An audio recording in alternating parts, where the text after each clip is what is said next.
আজি আমি আহিলোঁ ঢেকীয়াখোৱা বৰনামঘৰলৈ বুলি। যিহেতু ভাদ মাহত ঢেকীয়াখোৱা বৰনামঘৰ মৰ্ত্যৰ বৈকুণ্ঠপুৰীলৈ পৰিণত হয় বুলি লোকবিশ্বাস আছে। এয়া দেখিবলৈ পাব, আমি আহি থাকোঁতে এয়া হৈছে আমাৰ জেৰেঙা পথাৰৰ দৃশ্য। আজি এমাহেই হ'ল, তথাপিতো পানী শুকুৱাই নাই। ভাবকচোন, প্ৰথমতে আমাৰ শিৱসাগৰৰ অৱস্থা কি অৱস্থাত আছিল। এতিয়া কিছু কিছু ঠাইত শুকাইছে যদিও পথাৰত এয়া পানী শুকুৱাই নাই। এয়া হৈছে জেৰেঙা পথাৰৰ দৃশ্য। ঢেকীয়াখোৱা বৰনামঘৰ অসমৰ যোৰহাট নগৰৰ পৰা প্ৰায় 12 কিলোমিটাৰ পূবত অৱস্থিত। ই 37 নং ৰাষ্ট্ৰীয় ঘাইপথৰ পৰা প্ৰায় অলপ দূৰ গৈয়ে ঢেকীয়াখোৱা গাঁৱত অৱস্থিত। ভাদ মাহত অখণ্ড নাম কীৰ্তনৰ বাবে নামঘৰলৈ অগণন ভক্ত ভিৰ হোৱা দেখা যায়।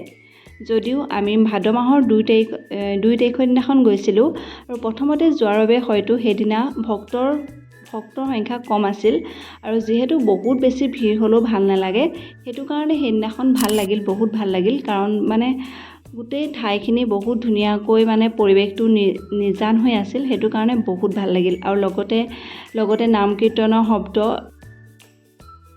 জনশ্ৰুতি অনুসৰি 1528 চনত মহাপুৰুষ মাধৱদেৱে এই নামঘৰ প্ৰতিষ্ঠা কৰিছিল। মহাপুৰুষ মাধৱদেৱে এই স্থানতে এগছি বন্তি জ্বলাইছিল, আৰু যি গছি বন্তি সুদীৰ্ঘ 494 বছৰ ধৰ্মপান ৰাইজে জ্বলাই ৰাখিছে। এই বন্তিগছি এছিয়া বুক অৱ ৰেকৰ্ডছ আৰু ইণ্ডিয়া বুক অৱ ৰেকৰ্ডছে দীৰ্ঘতম সময়ৰ বাবে প্ৰজ্বলিত বন্তি বুলি স্বীকৃতি প্ৰদান কৰিছে।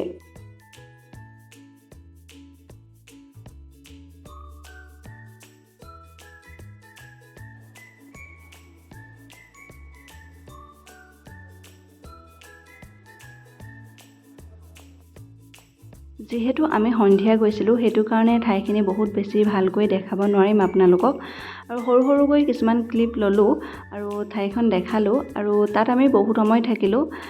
তথাপিতো নাম প্ৰসংগ শেষ হোৱালৈকে আমি ৰ'বলৈ নহ'লে, যিহেতু আমি ঘৰলৈ আহিব লাগিব, শিৱসাগৰলৈ আহিব লাগিব, সেইটো কাৰণেই আমি অলপ সময় ৰ'লোঁ তাত, আৰু চাৰিওফালে চালোঁ আৰু অলপ সময় নাম শুনিলোঁ। ঢেকীয়াখোৱা নামঘৰৰ পৰিৱেশটো বহুত ধুনীয়া হয়, আৰু লগতে ইমান ধুনীয়াকৈ পৰিৱেশটো চাফ চিকুণকৈ ৰাখিছে, দেখি ভাল লাগিলে।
নামঘৰৰ পৰা ওলাই আহি আমি ওচৰতে থকা কিতাপৰ দোকান এখনত সোমালোঁ, আৰু ভণ্টিহঁত আছিলে, তাহাঁতি কিতাপ চালে আৰু ময়ো চালোঁ কিতাপ, কিন্তু কিতাপ লোৱা নহ'লে আৰু।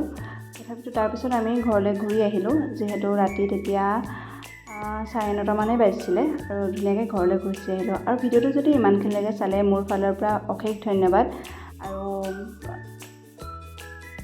নতুন এটা ভিডিঅ'ৰ সৈতে আপোনালোকৰ মাজত পুনৰ আহি আছোঁ। Thank you.